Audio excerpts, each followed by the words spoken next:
Օպերային արվեստի պատմության մեջ անուններ կան, որոնք ոչ միայն ներկայացնում, այլև ձևավորում են մի ամբողջ ժամանակաշրջան։ Այդպիսի բացառիկ երևույթներից է Գոհար Գասպարյանը, հայկական օպերայի դիվան, որի ձայնը վաղուց հատել է սահմաններն ու դարձել ազգային մշակույթի կենդանի խորհրդանիշ։ Գոհար Գասպարյանը ոչ միայն փայլուն ստեղծագործական ուղի անցած արվեստագետ էր, այլև մի անհատականություն, ով իր ժառանգությամբ կարողացավ հավերժացնել հայկական երգարվեստի ուժն ու խորքային հոգին։ Առանձնանում էր իր յուրահատուկ կոլորատուրային սոպրանոյով, հայտնի էր կերպարների բարձրակարգ ու ինքնատիպ մեկնաբանություններով։ Խորհրդային միության շրջանում Գոհար Գասպարյանը երգում է արտահայտությունը դարձել էր կանացի օպերային դերերի կատարյալ կատարման խորհրդանիշ։ Բարեբախտություն է ուղղակի մեր երկրի համար, որ մենք ունեցել ենք Գոհար Գասպարյանի պես մեծություն, այսինքն իրական համաշխարհային համբավ, մեծ բեմի արտիստ, իրական օպերային դիվա։ Սա ինչ վերաբերում է իր բեմական կերպարին, իմ ընկալմամբ իհարկե, եւ իհարկե անձնական նաեւ իմ ընկալումը, որովհետեւ 5 տարի ուսանել եմ Գոհար Գասպարյանի դասարանում, նա իմ պրոֆեսորն է եղել, եւ դեպի բեմ ինձ ուղղորդողներից նաեւ գլխավորը։ Նախնիները եղել են Խարբերդից, Չունգուշից, հայտնի ու հեղինակություն վայելող տոհմից։ 1832 թվականին ողջ Գերդաստանը տեղափոխվել է Եգիպտոս, հաստատվելով Զագալիկ քաղաքում։ Զագալիկ քաղաքն ունեցել է մեծ հայկական համայնք, դպրոց, եկեղեցի։ Հայերն առհասարակ բարի համբավ են ունեցել Եգիպտոսում, եղել են աշխատասեր, խելացի, ազնիվ ու վայելել եգիպտական իշխանության բարեհաճությունը։ Հենց այդ մթնոլորտում էլ ձևավորվել են Գոհար Գասպարյանի աշխարհայացքը, մտահորիզոնն ու արժեքները։ Նա ծնվել է Եգիպտոսում 1924 թվականին Արուսյակ եւ Միքայել Խաչատրյանների ընտանիքում, որոնք երկար ժամանակ արդեն բնակվում էին Եգիպտոսում, պապիկիս հայրն ու մայրը անգամ արդեն այնտեղ էին, ես չգիտեմ որտեղից են գնացել Եգիպտոս, դա անհայտ է ինձ համար, բայց հայկական այդ ավանդույթները ամեն ինչը պահպանվում էր ընտանիքում։ Մեծ մայրս դաշնամուր էր նվագում հրաշալի, մեծ հայրիկս էլ ֆլեյտա էր նվագում եւ երաժշտական երեկոներ էին լինում նրանց տանը։ Փոքրիկ Գոհարիկն էլ այդ երաժշտական մթնոլորտում մեծացավ։ Նա 3-4 տարեկանից արդեն ակնհայտ էր, որ իր մոտ հրաշալի տվյալներ կան եւ 3-4 տարեկանից սկսեց երգել եկեղեցու որպես մենակատար, երեխաների խորի մենակատար, այդպես սկսվեց իր երգչական պատմությունը։ Մտավորական մարդ, քաղաքացի, մեծանուն երգչուհի, որը կարողացավ Կոմիտասից, հայկական տաղերից եւ շարականներից սկսած մինչեւ արևմտաեվրոպական, հայկական եւ ռուսական օպերաների լավագույն կատարողներից մեկը լինել։ Իր փայլուն ձայնային տեմբրով, մեծ դիապազոն ձայնաբաժնով, գեղեցկագույն լիրիկական կոլորատուրային սոպրանոյով առանձնանում էր։ Անզուգական էր իհարկե Գոհարի անուշը, Օլիմպիան, բայց իհարկե նաև Լակմեն, Նորման, Վիոլետտա եւ շատ այլ դերերքեր։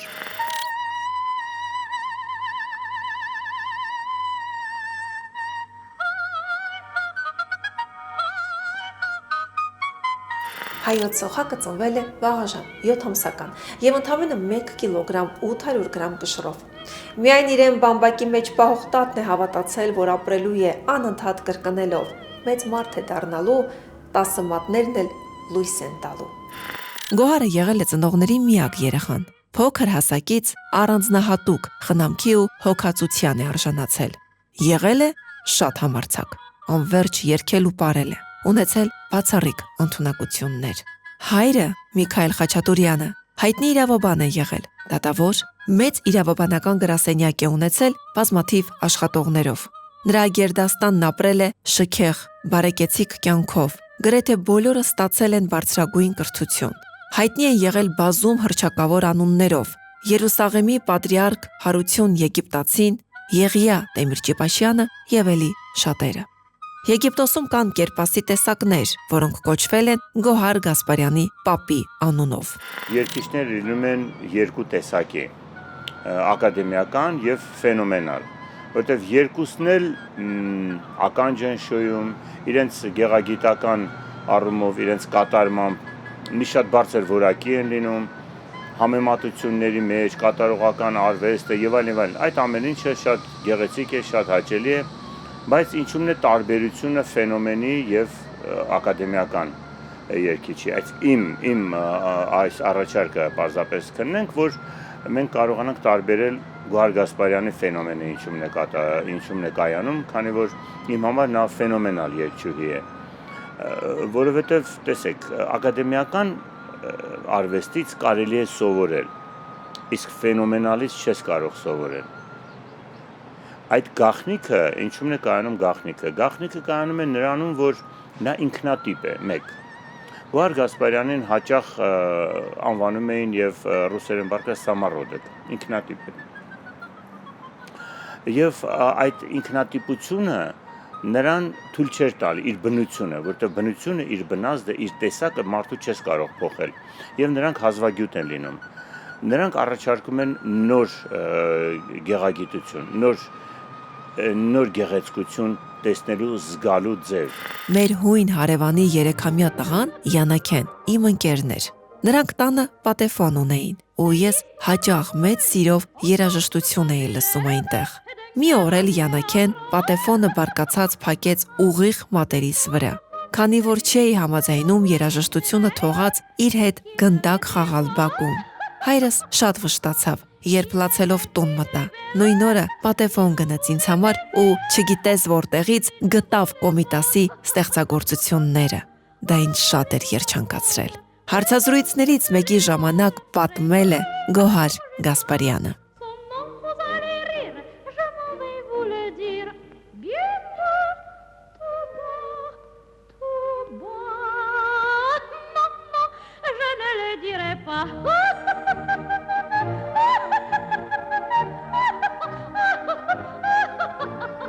Հայտնի է, որ կողքի արաբների տները գնում էր ցանկապատից այս կողմ ու երգում էր, մայրը չէր թողնում, ծնողները կանչում էին, բայց այնքան անուշիկ փոքր ժամանակի ձայնն է, որ այդ մարդիկ, այդ օտարազգիները եկել են եւ ասել են դուք ուշադրություն դարձրեք, ձեր աղջիկը ունիկալ ձայն ունի, նա բացառիկ է, պիտի հետևեք։ Երգչուհին 7 տարեկան է եղել, երբ հայրը որոշել է նրան ուղարկել ուսանելու Կահիրեի Գալստյան ազգային վարժարանում։ Վարժարանը կրել է մեծ գիտնական Գալուստ աղայի անունը։ Այն եղել է հիմնավոր ու բազմակողմանի կրթական կառույց։ Տեսնելով Գոհարի ընդունակությունները, նրան միանգամից տեղափոխել են 3-րդ դասարան։ Վարժարանում ուսանել է 4 լեզու, ինչպես նաև հայերեն ու գրաբար, հայոց պատմություն, երգեցողություն եւ պար։ Հենց դպրոցական տարիներին արդեն նա իր մասնակցությունն է ունեցել օպերայի դահլիճում տեղի ունեցած համերգներին։ Ընդունվեց երաժշտական մի ստուդիա, որտեղ որ դասախոսները իտալացի էին եւ Եգիպտոս էին փախել ֆաշիստական Իտալիայից, Վինչենցո Կարո, մեկինը հիշում եմ անուն ազգանունը, նա էր մամայի պրոֆեսորը, եւ այդ ավարտելուց հետո մաման ընդունվեց Կայրեի ռադիոյի որպես մեներջուհի ռադիոյում։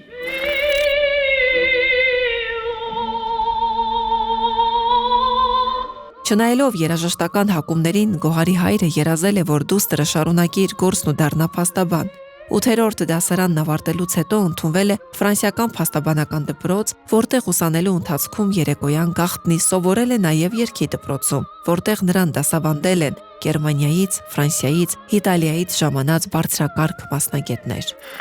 Դեռևս 12 տարեկան հասակում նա երգել է Գրիգոր Լուսավորիչ հայկական եկեղեցու։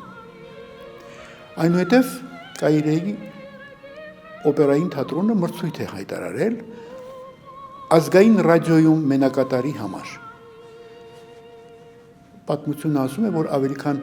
5 տասնյակ երաժիշտներ են մասնակցել եւ չի երևացել կատարողը, այլ միայն ձայնը։ Ժյուրին պետք է ընտրեր։ Եվ միակը, որ ընտրել են 15 տարեկան Գոհար Գասպարյանին են ընտրել։ Հայ ազգի ներկայացուցիչ։ իրոք անզուգական էր նրա ձայնը։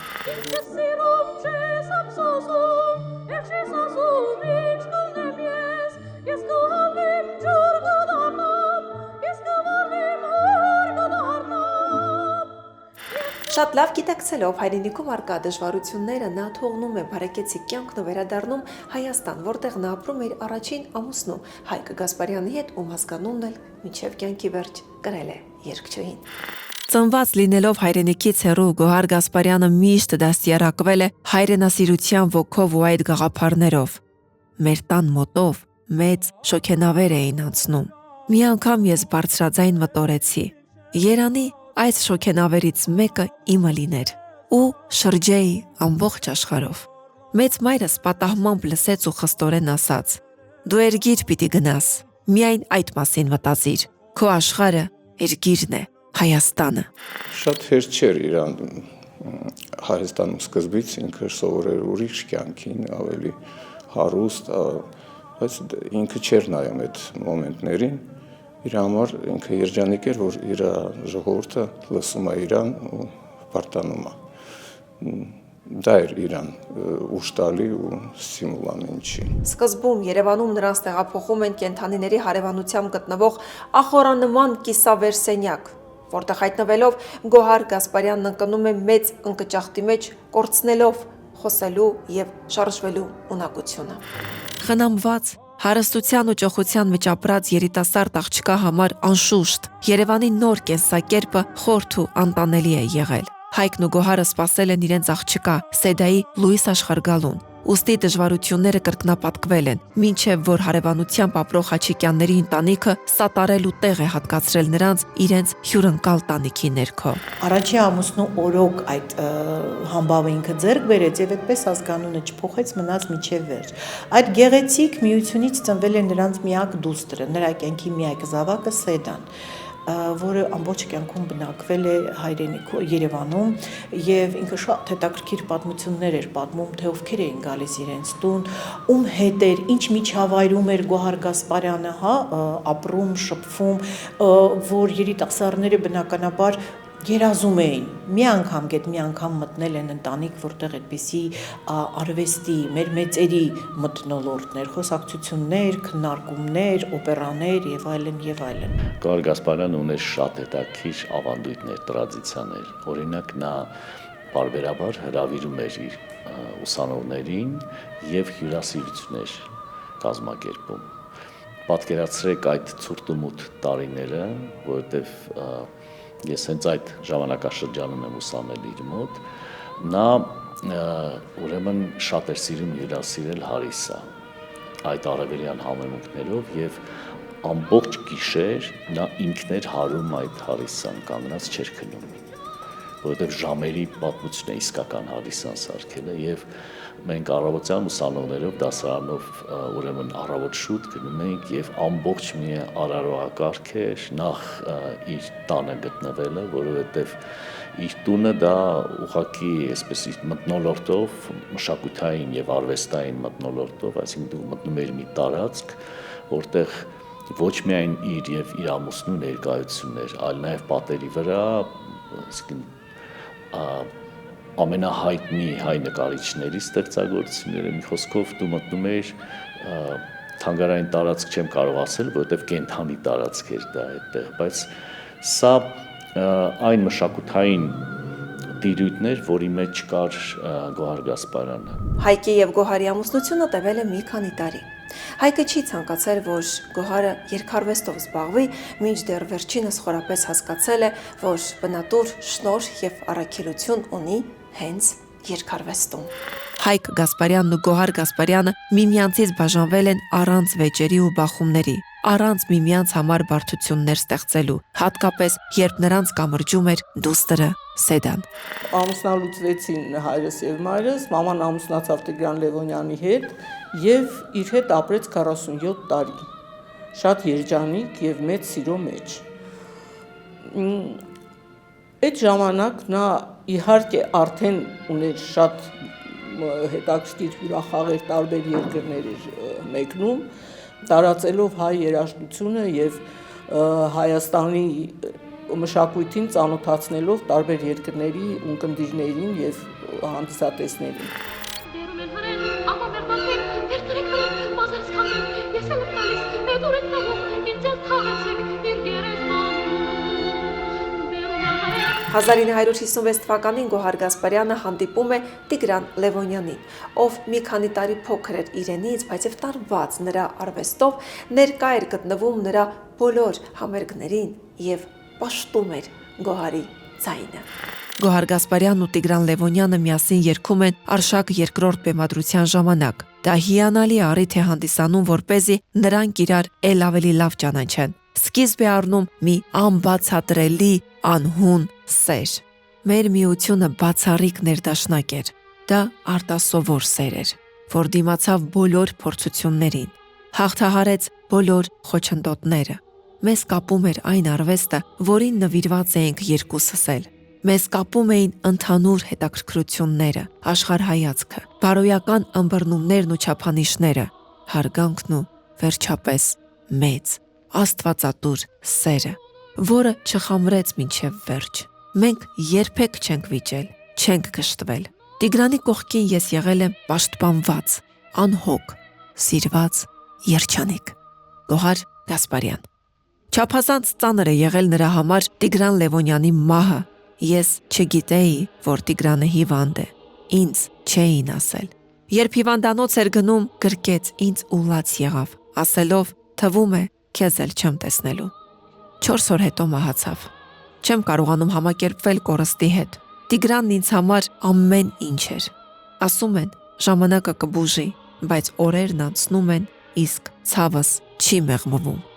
Մինչև Տիգրանի մահը երգել եմ, բայց այլևս չեմ կարող բերանս բացել։ Երբեք նման զգացողություն չեմ ունեցել։ Տիգրանից հետո հանկարծ զգացի, որ հոգնել եմ։ Զգացի տարիների բեռը։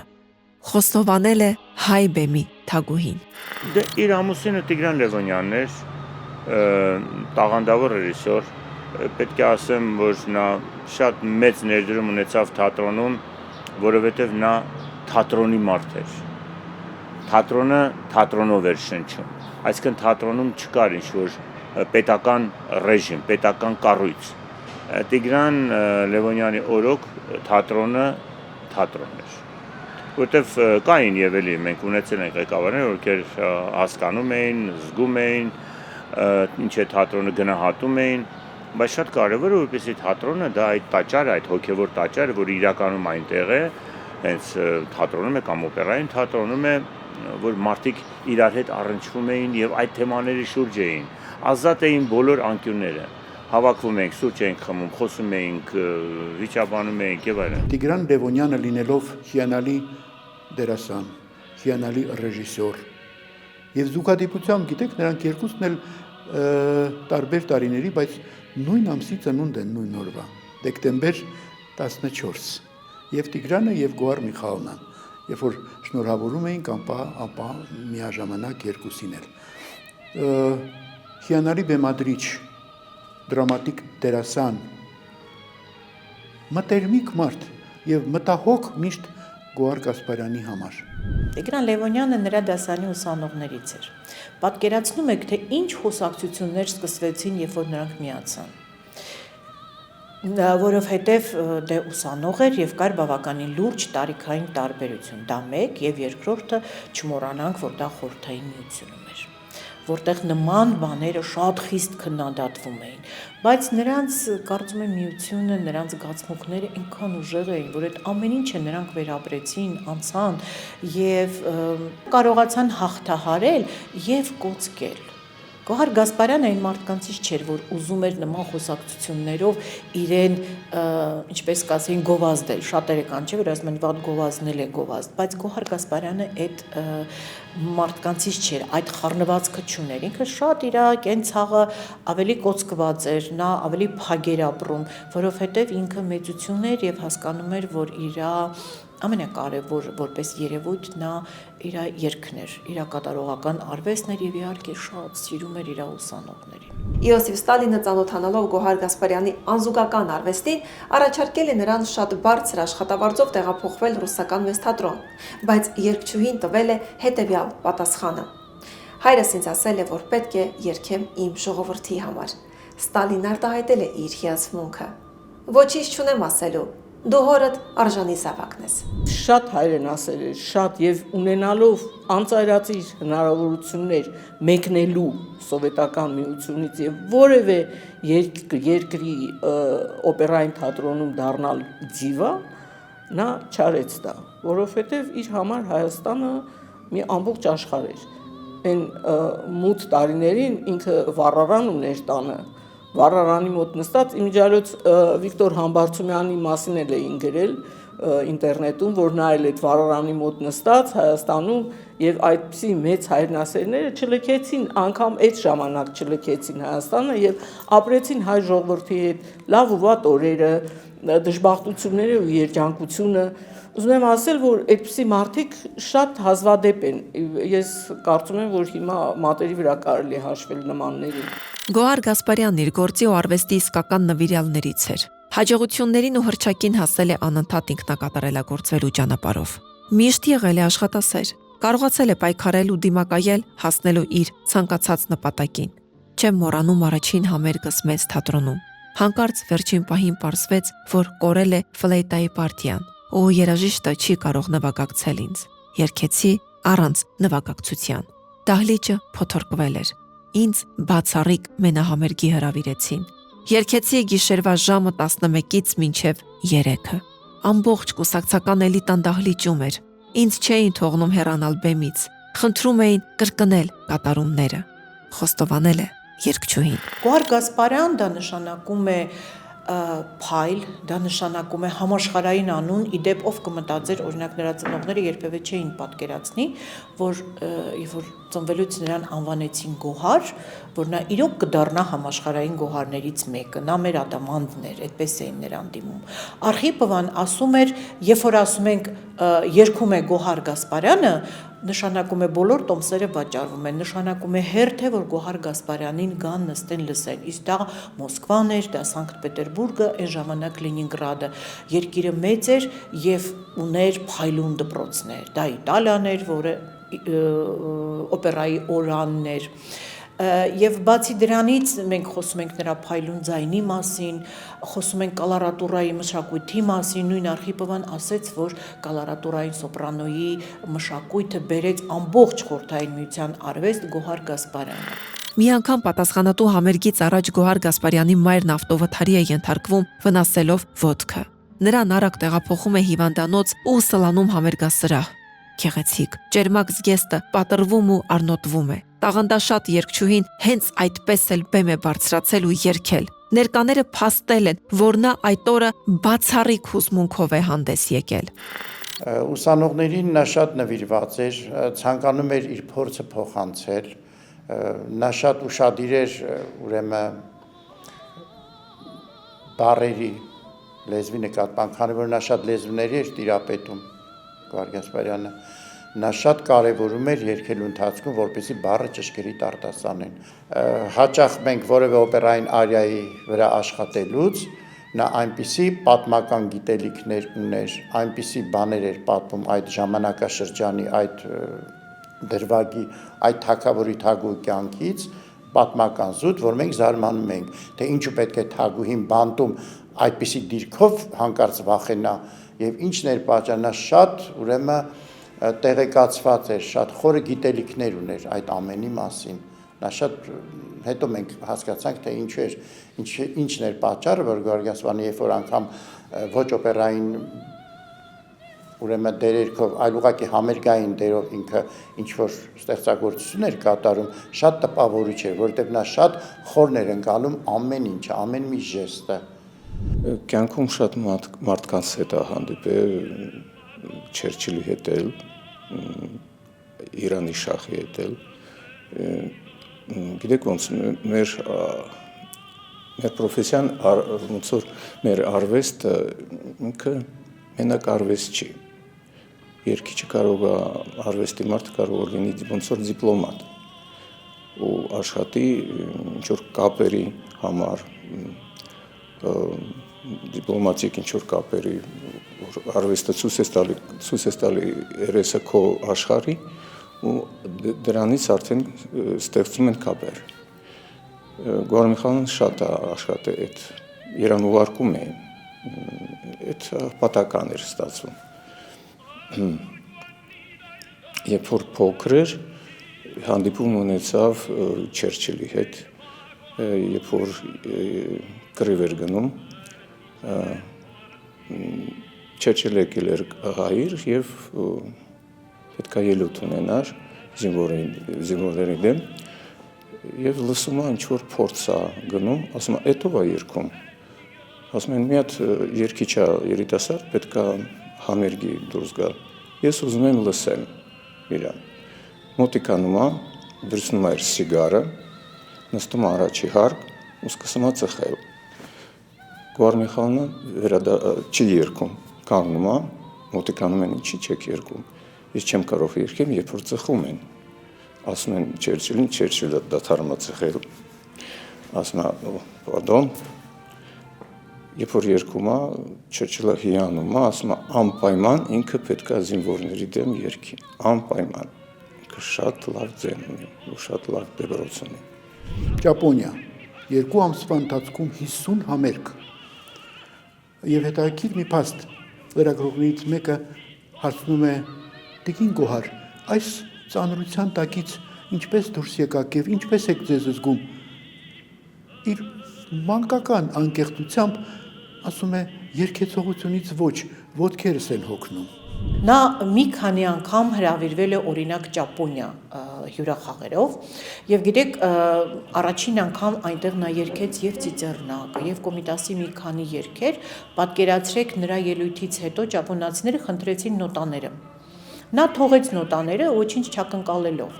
Երկրորդ անգամ, երբ որ նա գրած, ծաղիկների փոխարեն նրան մոմերով դիմավորեցին, վառված մոմերով, եւ դա իրենց ավանդույթի մեջ կա, այդ լուսավորեցին, այսինքն նրա ճանապարհը, նրա գալուստը,